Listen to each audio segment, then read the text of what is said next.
Joining us from Brussels today is the Vice President of the European Parliament, Pedro Silva Pereira. Mr. Vice President, thank you for being with us. It's a pleasure. Now, over the past few weeks, Portugal has taken some very important measures to protect migrants during the COVID-19 pandemic, and we've also seen that similar measures have been taken by other countries in the Mediterranean. Now, do you think that this example will be followed by other countries? Well, I certainly hope that the Portuguese example can be inspiring for others. We are facing a terrible crisis, really, where we must pay special attention to the most vulnerable populations. And, of course, migrants are among those normally in many of our host countries. And that's what Portugal's realized. We had to do something, in particular to ensure full access of migrants to healthcare, even from those who are not in what we normally call regular or legal situation in Portugal. So we did establish a new regime regularizing the status of more than 130,000 migrants. Meaning that at least for a considerable period of time, they are sure that they have full access to social rights and social benefits. It is, well, in a way, a kind of a tradition in Portugal. Portugal has a long historic multicultural tradition and experience. We are a country of migrants as well. For many years, we've fought for the rights of the Portuguese migrants all over the world. So perhaps that helps us to understand how generous and humanitarian we have to be regarding the rights of migrants in our own country.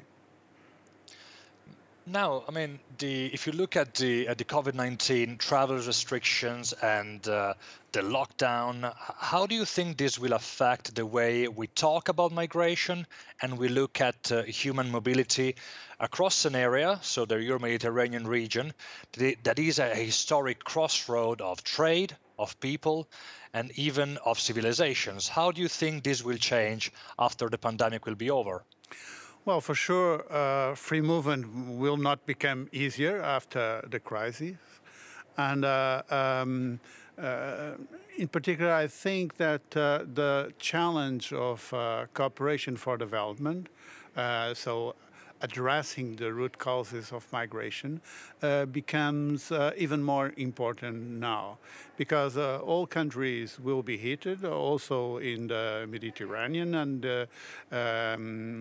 all over Africa in particular. And so our agenda of cooperation with those countries will be in the near future particularly important. So it's not only about refugees, it's not only about legal channels of migration, it's also about a future where we have to pay more attention to cooperation for development. In the European Parliament, I was responsible for our report on financing for development, the contribution of the European Parliament for the Addis Ababa conference in the context of the Agenda 2030, where we discussed the Sustainable Development Goals. And it was very clear that financing of this side of our external agenda is very important in terms of cooperation for development. Then again, I think that Portugal has an interesting experience. You know, we have a Portuguese as the Secretary General of the United Nations, Antonio Guterres. He was before the High Commissioner for Refugees. He launched the Global Compact for Migration. we have a Portuguese, António Vitorino, in the lead of the International Organization for Migration. And we have this special connection with African countries, some of them Portuguese-speaking countries. So we are particularly interested in promoting this dialogue and this cooperation between the European Union and Africa. I think this will be one of the topics of our presidency of the European Union that will begin in the first semester of 2021. Right. You were also Minister for Integration for 6 years in Portugal. And I'd like to ask you a very specific question that relates to the way migration has been discussed. Now, if we look at official data from Frontex, we see that irregular migration has significantly decreased since the 2015 migration crisis. But nonetheless, the public debate on migration in the Mediterranean is almost exclusively focused on the negative side of the phenomenon. Now, why do you think that's the case? Why is there so much attention on migration crisis rather than migration capital, even though data confirm that now numbers of migration flows are way more manageable? Well, you're right. There are a lot of myths about migration in a number of countries, and in particular, certain political movements, populist and nationalist, they try to explore those fears about migration. It's really weird to see that some countries, as Hungary, for instance, where the number of migrants is really very low, that there is such a huge debate on migration and so many fears. I think it's easy to point to these kind of ghosts and exploit fears and the insecurity of the population. But we have to answer to this by defending our humanitarian values that are part of, a crucial part, I would say, of our European project. And that can really make a difference in the public debate. You know, yes, you've mentioned that I was minister in charge of the integration of migrants in Portugal between 2005 and 2011. And at that time, Portugal reached the second place in the most important international ranking on migration, MIPEX, only behind Sweden. And that is because we've launched a number of measures paying attention to the integration of migrants, but also promoting legal channels of migration, access to the citizenship, which is also very important, and finally cooperation with the countries of origin. We have to win the public debate. That's the real issue. And we can only do that by confronting the myths with facts and by underlining our values, which must be in the front line of the debate. Well, talking about myths, I would like to discuss something that is very dear to Antonio Guterres as Secretary General of the United Nations, because apart from the pandemic, apart from the COVID-19 pandemic, both the UN and the WHO have been talking about a global, they call it infodemic or misinfodemic or disinfodemic. Basically, together with the challenges of actually containing a health crisis, there is also a huge crisis related to disinformation. And recent research, also by ICMPD, confirms that a lot of this disinformation is targeted towards migrants. Migrants exporting the coronavirus, migrants being vehicles for the virus to spread in Europe and so on. These are, of course, very dangerous. Now, how do you think that international organizations like the European Parliament and the media could cooperate to put an end or at least prevent disinformation on such sensitive issues like migration in the Mediterranean? Well, you're right. We've seen a very strange debate on the Chinese virus, but that was not just launched by internet or some social networks. This was stated by the leader of the most powerful nation on earth. So we have a serious problem there about fake news, really. And we can only face this kind of fake news with the facts, with the truth, with the reality. And indeed, that calls for a cooperation, it calls for responsibility of the relevant actors, meaning the political leaders, but also the international organizations and the press. Yes, we need to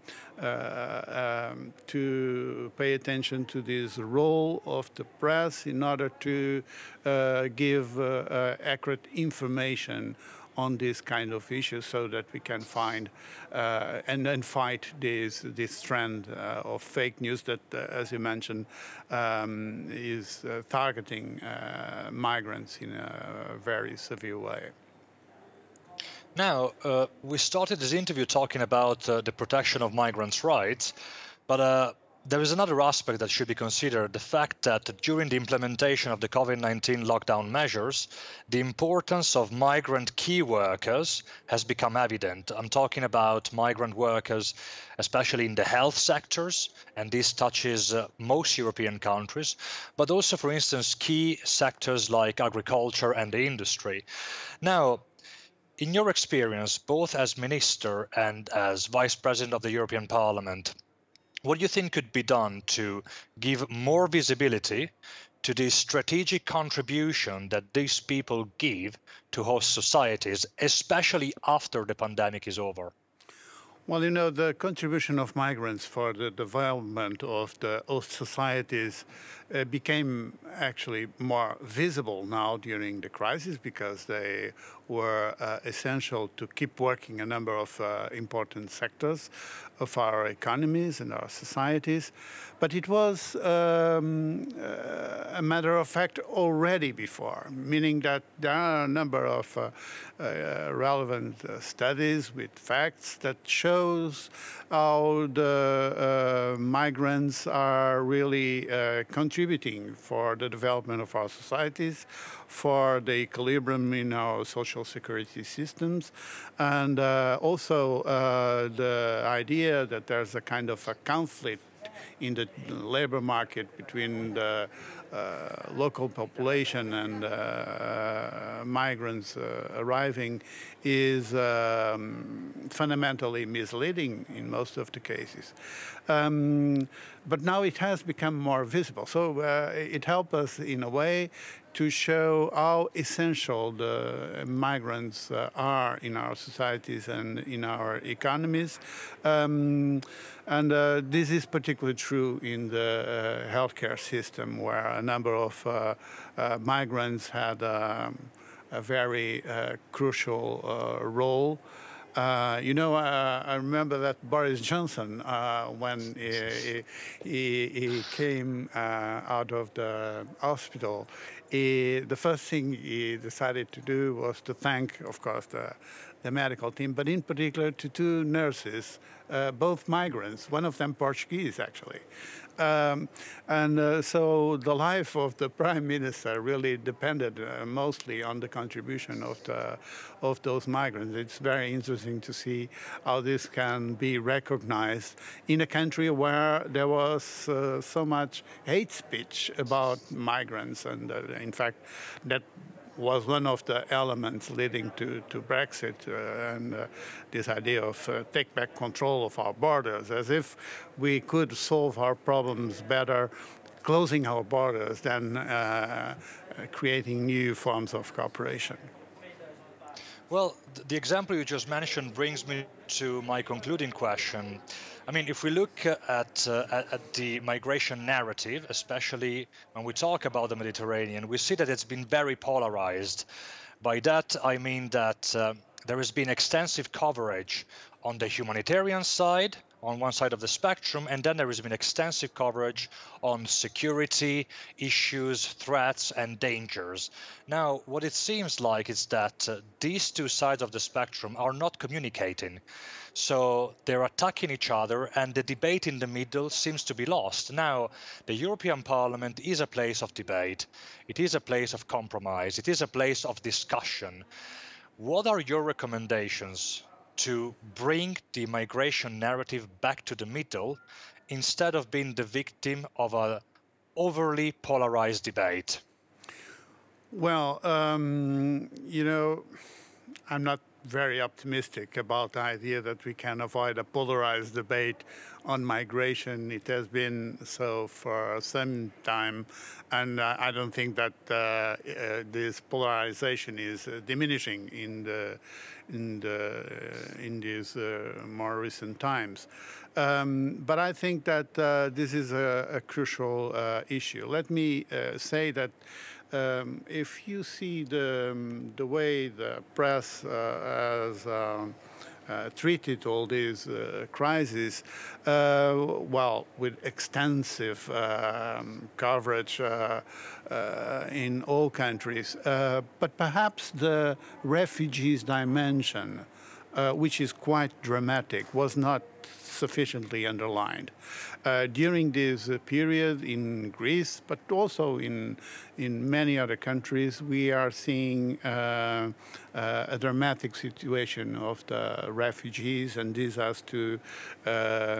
deserves really a wake-up call.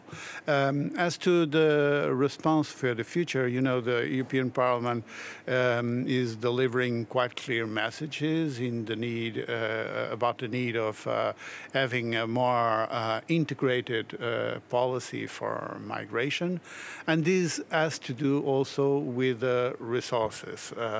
We are now debating in the European Parliament the European Commission proposal for the recovery plan and multi-financial framework, and these financial priorities, they have to be linked also with our migration policy and with our cooperation for development, in particular in the countries of origin of migration, so that we can address the root causes of migration.